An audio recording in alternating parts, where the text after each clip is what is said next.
আসসালামু আলাইকুম ওয়া রাহমাতুল্লাহি ওয়া বারাকাতুহু। আশা করি সবাই ভালো আছেন।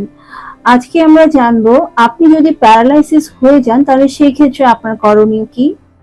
আর একজন প্যারালাইসিসের রোগী কি আদতে স্বাভাবিক জীবনে ফেরত যেতে পারেন বা স্বাভাবিক জীবনযাপন তার পক্ষে সম্ভব? আর আকুপাঙ্কচার কিভাবে একজন প্যারালাইসিস রোগীকে সহায়তা করতে পারে?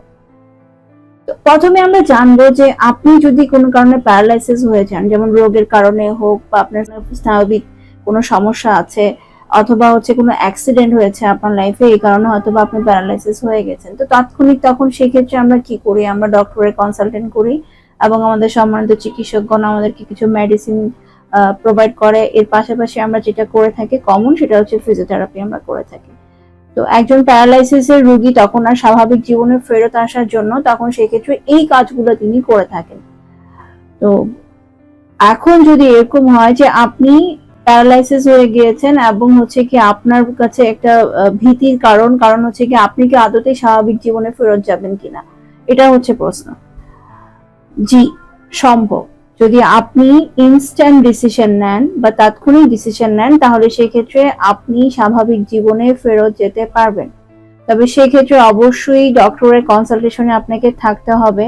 নিয়মিত ওষুধ সেবনের পাশাপাশি ফিজিওথেরাপিও করতেই হয়, যেটা বলা বাহুল্য।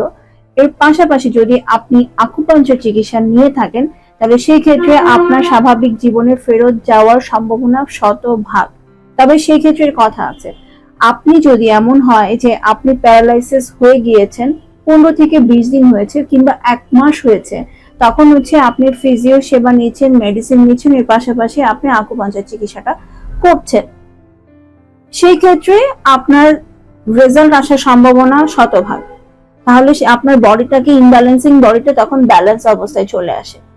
তো একজন প্যারালাইসিস রোগী যদি এমন হয় যে আপনি প্যারালাইসিস হয়ে গিয়েছেন কিন্তু আপনি 2 থেকে 2.5 বছর ফিজিও নিয়েছিলেন, ওষুধ সেবন করেছেন কিন্তু কখনো আকুপাঙ্কচার করেননি, তাহলে সেই ক্ষেত্রে আপনার রেজাল্ট আসতে সময় লাগবে। শতভাগ না আসলেও সেই ক্ষেত্রে কমপক্ষে 70 থেকে 80% সম্ভাবনা থেকে যায় স্বাভাবিক জীবনযাপনে ফিরে যাওয়ার জন্য। তাই সেই ক্ষেত্রে আমাদের অবশ্যই খেয়াল রাখতে হবে, একজন ব্যক্তি যখনই প্যারালাইসিস হয়ে যাচ্ছেন, প্যারালাইসিস হওয়ার সাথে সাথেই তাকে ইনস্ট্যান্ট স্টেপ নিতে হবে। এখন যদি বলি যে আকুপাঙ্কচার আসলে কি সাহায্য করে, আদতে কি প্যারালাইসিস হলে আমি কি আকুপাঙ্কচার করব? এটা গিয়ে প্রথম কোশ্চেন বলে না, বা কি এটা কমন কথা যে কেন আমাকে আকুপাঙ্কচার করতে হবে, আমি তো প্যারালাইসিস ফিজিওথেরাপি নিচ্ছি বা আমি ওষুধ সেবন করছি, তাহলে কেন আমি এক্সট্রা হিসাবে আকুপাঙ্কচার চিকিৎসা করব? দেখেন, আকুপাঙ্কচার চিকিৎসা মূলত গিয়ে নার্ভের স্টিমুলেশন করে আর ইমব্যালেন্সিং কে ব্যালেন্স করে দেওয়ার কাজই গিয়ে আকুপাঙ্কচার করে থাকে। একজন ব্যক্তি যখন স্ট্রোকের পরবর্তীতে প্যারালাইসিস হয় বা কিছু অ্যাক্সিডেন্ট ঘটে বা রোগের কারণে যদি প্যারালাইসিস হয়, তো তার নার্ভের সমস্যা সবচেয়ে বেশি দেখা যায়। আর আকুপাঙ্কচারের মেইন কাজই হচ্ছে এই নার্ভগুলোকে স্টিমুলেশন করা, আমাদের যে মোটর ফাংশন আছে সেগুলোকে কাজ করা, আমাদের যে মেরিডিয়ান গুলো আছে এই মেরিডিয়ান গুলোর কার্যক্ষমতাকে বাড়িয়ে দেওয়ার কাজটাই কিন্তু মূলত আকুপাঙ্কচার করে থাকে।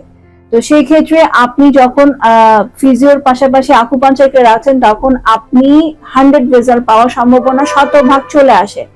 তো আপনি নিজেই চিন্তা করুন, আপনি কেন আকুপাঙ্কচার করবেন না?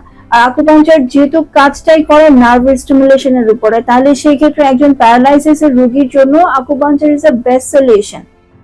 তবে অবশ্যই 15 থেকে 20 দিন হয়ে গেছে বা 1 মাসের মধ্যে যদি আপনি চিকিৎসাটা নেন তাহলে সেই ক্ষেত্রে আকুপাঙ্কচার করলে আপনার রেজাল্টটা চলে আসবে ইনস্ট্যান্টলি। ইনস্ট্যান্ট বলতে কি তাও সেই ক্ষেত্রে সময় লাগে কমপক্ষে 1 মাস। আর যাদের গিয়ে প্যারালাইসিস হয়ে গেছেন 5 থেকে 6 মাস হয়ে গেছে বা 1 বছর হয়ে গেছে, তাদের ক্ষেত্রে যদি আকুপাঙ্কচার করা হয় তাহলে অবশ্যই তাকে আকুপাঙ্কচার কমপক্ষে 3 মাস করতে হবে, 3 থেকে 6 মাস করতে হয়। তো সেই ক্ষেত্রে আপনারা যারা 3 মাস থেকে 6 মাস করবেন, সপ্তাহে 2 থেকে 3 দিন করতে পারেন আকুপাঙ্কচার, মাঝখানে কিছু গ্যাপ দিয়ে করতে পারেন, অথবা যে না আমার হাতে 3 মাস সময় নেই বা 6 মাস সময় নেই, আমি এত টাইম দিতে পারবো না, তবে সেই ক্ষেত্রে কমপক্ষে 1 মাস আপনাকে ডেইলি বেসিস আকুপাঙ্কচারটা করা উচিত। আকুপাঙ্কচারের রেজাল্টটাই একটু স্লো আসে কিন্তু মাইন্ড ব্লোয়িং রেজাল্ট আসে। এটা আপনার লাইফকে একেবারেই পরিবর্তন করে দিবে, যেটা আপনি যে নরমাল জীবন যাপন করছিলেন প্যারালাইসিসের কারণে আপনি হয়তো স্বাভাবিক জীবন যাপন করতে পারছেন না, তো আপনার নতুন বলতে পারেন নতুন একটা জীবন ফিরে পাওয়া। তো এবার আপনি সিদ্ধান্ত নিন আপনি আকুপাঙ্কচার করবেন কিনা। একজন প্যারালাইসিসের রোগীর আসলে কি করণীয় এবং আদতে আমি স্বাভাবিক অবস্থায় আপনি ফেরত যাবেন যদি আপনি ইনস্ট্যান্ট ডিসিশন নিতে পারেন। আপনার একটা ছোট সিদ্ধান্ত আপনার জীবনকে বদলে দিতে পারে।